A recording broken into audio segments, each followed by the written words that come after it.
right, welcome back to Top 5 Vinyl, where we show love to vinyl owners. Today I'm here with Soundwave. How's it doing, sir?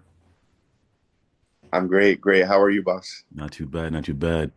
Before we get started, I love the name Soundwave. I showed him before the show started that I have this wonderful shirt on because if you know me or don't know me, I am a huge Transformers fan, and this is my man Soundwave, and I'm talking Hey, to Soundwave. With th- with that being said, yeah, I want everybody to like the channel, that's amazing. Love subscribe, it. all that cool stuff you guys got to do out there in YouTube land. Soundwave, where can the people find you on Instagram? You could find me at I am Soundwave on Instagram, and yeah, if you like me posting a lot of vinyl and cool stuff, check me out there. I am Soundwave on Instagram. You could also check my Mixcloud, where I put a bunch of my mixtapes up, different blends and whatnot, at 805 DJ Soundwave. Um, I'll send you all the links and everything, but yeah, All right. absolutely. Thanks for letting me plug that. Oh, of course, of course. I'll put that stuff in the bottom of the screen so people can click on it and find you and see what you do out there. Let me ask you this question before we actually get into it. How hard was it for you to narrow down a top five? There was, there's like impossible things, and this is probably in the amount of time that I had to get this going. Yeah, it was. I was stressing. I'm not gonna play. I was definitely stressing about it. I could have went top five instrumental albums, Mm, top five boom bap, top five gangster rap. You hmm. know, we could have went any lane with it. So I narrowed it down to probably about three crates and kind of dug from there. Um, I have a lot of records, so it's hard to get to what I want to because I have a lot of stuff in my garage because I don't have room. I Right. don't have room to put everything, so it was a task, and Gotcha. and I really appreciate you making me do that work because this was a great. I love the videos and just the platform that you're doing, and I really appreciate being able to be on with you today.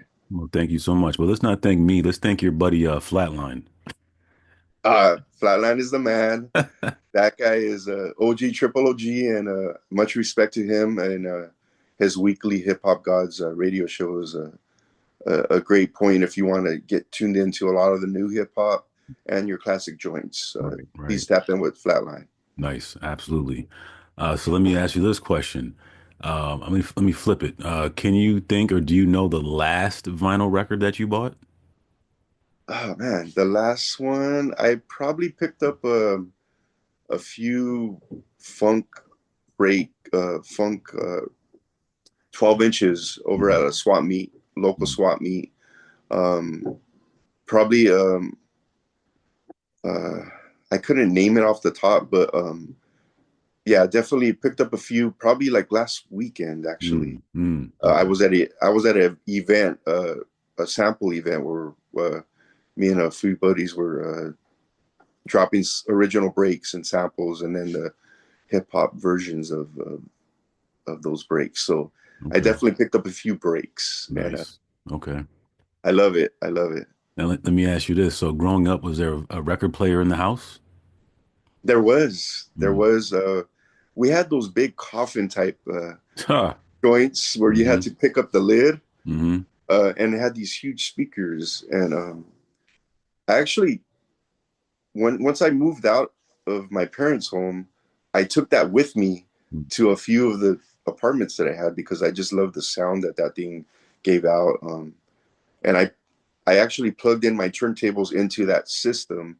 I rewired it, so I set my turntables on top of that um, big coffin and system just as a living room piece. It was cool, vintage looking, and yeah, I kind of miss that thing now. Just thinking about it. So yeah, my parents did have a lot of old school funk soul records. Mm, They were into like Tina Marie, Rick James, all those mm, type of Patrice Rushen, Prince, mm.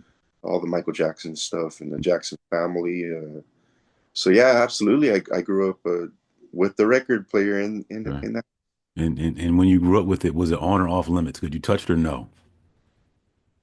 I didn't really gravitate towards it until probably elementary school, like, but it was always there as a kid, as growing up. Probably when I was like, I don't know, 6 or 7, I started, you know, looking through the stuff, but I never could put the record on because I couldn't reach it at the time. Okay. And then I guess when it was time, I was scared of putting it in the wrong groove or scratching. I didn't understand how it worked at the time. Right. So yeah, I guess I had access to it, but I was a little scared Okay. to Okay. That do makes it. sense. That makes sense. All right. So, with your own money, do you remember the first vinyl record that you ever bought? Oh man, bro. You know, the funny thing is, I think the first record I ever bought was at a Kmart, and it was the wrestling record, like the WWF album that they put out, the first album. Hmm. It was I guess a compilation. It had like Real American on it, Mm-hmm. the Hulkamaniacs, and it Mm-hmm. had just a bunch of cheesy songs. But growing up in the '80s, wrestling was a huge thing, and I loved. Yeah, I believe that was my first record that I bought with my own money. Hmm. Okay. But Okay. yeah, In your record buying heyday, did you have or have a favorite record store to buy vinyl records from? so I would have to say there was a like a record, like a Sam Goody type of spot was the first time I actually started getting into hip hop records and buying like Beastie Boys, Aloe Cool J, Slick Rick, Public Enemy type of stuff. Um, and then later on, there was a few local spots out here. Once I was already, I guess, sort of DJing, kind of bedroom DJing, not really um, doing it as a collector. I guess I was actually like, I wanted to hear these records and play them out. Mm, So towards like once I got a little older, they were called G&G Music, mm, and that was a local spot. So they had pretty much all the 12 inches mm, and whatever dropped, and they had the new stuff. And there was another store called Peacocks, mm, which had all the vintage stuff where you could get all your 80s freestyle type of joints, funk jams, rare grooves, what if I mm. guess the cool people want to call them. Right, right. That's funny. So let me ask you this, like, have you ever had to buy the same vinyl record twice? Absolutely. Do you remember one of those records? I don't want to give it away, but it's one that I have Okay. in the stack today. Okay. But yeah, I actually um, so I DJ and I go through some vinyl. Probably the number one that I remember, De La Soul 3 Feet High and Rising. Mm, I had to buy that because the original pressing of that or Death Certificate were only one vinyl. They weren't double vinyl at the time. mm, So the sound quality was very low because they had the whole album on one side and then the whole album on the other side. And it was pretty low. And mm, the mm. grooves weren't that great. And they kind of wore out a lot quicker. Then Gotcha. later on, the double albums came out. So probably Death Certificate and 3 Feet High and Rising were the ones that I probably have 3 copies, Hmm. Okay. no That makes less. sense. Okay. Okay. And of the five that you're going to show, have you seen any of them perform live before?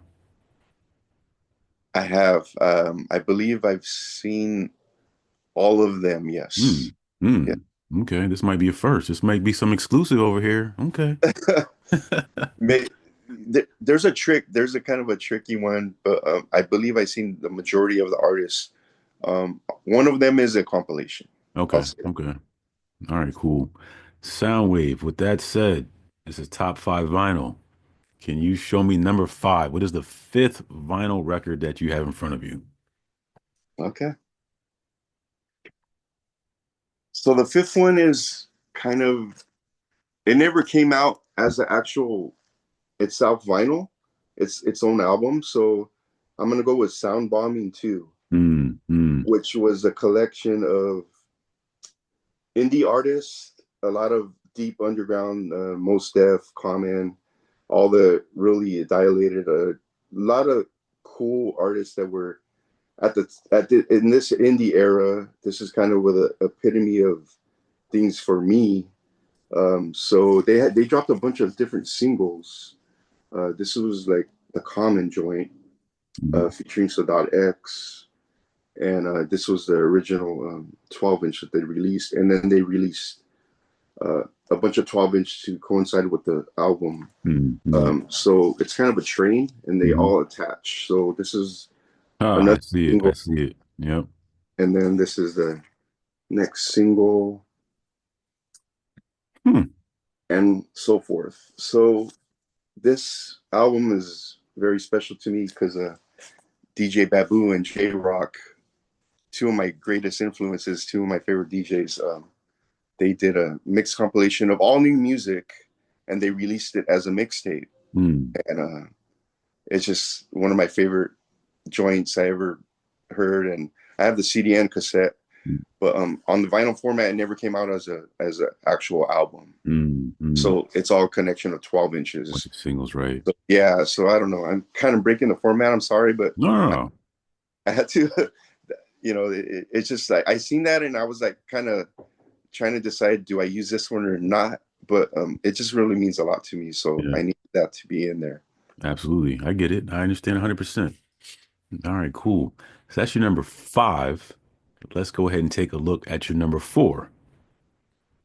Okay, number four, we got Ice Cube, Mm, America's Most Wanted. mm, This is the album that he broke free from NWA and had the Bomb Squad, uh, Public Enemy's production crew, come in and do all the music, all the production, and really changed, I believe, changed a lot of the way that we saw hip hop early at the time.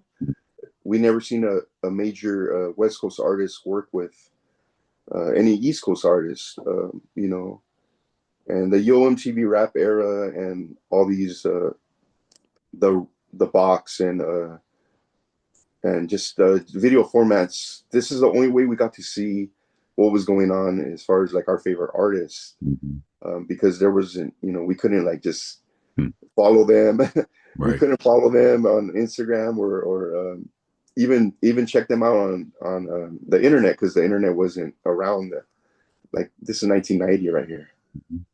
So this album meant a lot to me because of just how Cube came so hard after um, getting departing from NWA because Right. we all know the story. Mhm. But this is a huge staple to me.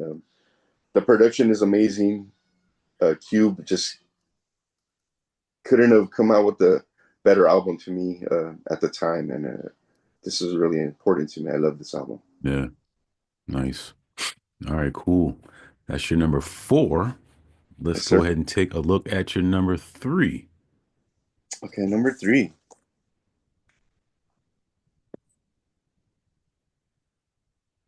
another game changer. Mm, mm-hmm. You know, I could have went a bunch of different ways. This is I could have put the Chronic here, Hmm. but to me, this is just the epitome of G Funk. um, this is one of the best produced, best sounding albums, and Snoop was probably the biggest artist in the world when this came out. Mm-hmm. Um, this album is so great, and I'm happy that Snoop still sounded good. You know, all these years later on the new Missionary album, he sounded his flow was on point. He sounded amazing. Mm-hmm. So I'm just glad that these artists or Snoop Dogg is a generational artist. He's just marketed everything and everywhere. So this was a game changer. I had to wait in line Hmm. probably an hour just to Mm, even get the cassette and CD at the time. The vinyl came out later, mm. but I do have the promo album as well. Oh, wow. So this is the promo version. I got this at a swap meet So I have a lot of promo versions of albums where I don't have the picture cover, but I have the promo. Hmm. So yeah, that was a hard decision because of some of the albums I don't have the actual album cover, but Right. this album changed the game, and it united. I think it united everyone. I had friends in the East Coast, and they were listening to this album heavy when this dropped. Yeah. So everyone knew Snoop, East Coast, Midwest, everywhere. Everyone was bumping this album. When this dropped, and probably still do. Yep. All right, cool. So that's your number three. Let's go ahead and take a look at your number two. Number two, Tribe Mm, Called Quest, The Low End Theory. mm, Uh, Jazzy production. Q-Tip is a master beat digger. he, mm. he really did amazing work on this album, and I love all the Tribe albums. But this one was just really special to me because it was it had amazing singles, Mm, and you could listen to these albums and you would never have to, you know, skip a song. mm, mm, Just it carries over, and these still sound amazing today. I was going through this and just listening, letting this play in the background, mm, and mm. I really, it takes me back to an era where I think hip hop. It didn't matter where you were from, like West Coast. I'm in the West Coast. I'm in Cali, but these albums, like these type of albums, this like Wu Tang and all the all the early, like Big Daddy Kane and um, Public Enemy is a huge thing to me. All those groups toured together, and they were doing a lot of great things together. And this is one of the groups where they came up through the Jungle Brothers and De Mhm. La Soul and the Native Tongues as a unit. Mhm. This is just gold to me, and I love this. I have this album a few times. I even have the box set on the 45, Mm. but I have probably like three copies. This is my original copy though. Nice. So Okay. I love this album. Fife came through, and Mm. he solidified himself as an MC and not just in the background anymore Absolutely. on this album. Hmm. So shout out to Tribe. Yeah. Awesome. All right, cool. And before I get to your number one, I see the shirt you have on. I see Okay, that. so this is a yeah, it kind of went. I had to put it on because of the whole sound bombing Hmm. joint.